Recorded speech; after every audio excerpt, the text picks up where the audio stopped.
play is onside. 6 to go in the period. Puck's loose.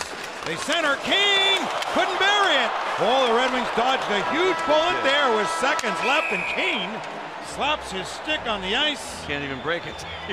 Said he missed the net. He can't even break his own stick. That's hard to do in this league with the way they make sticks today.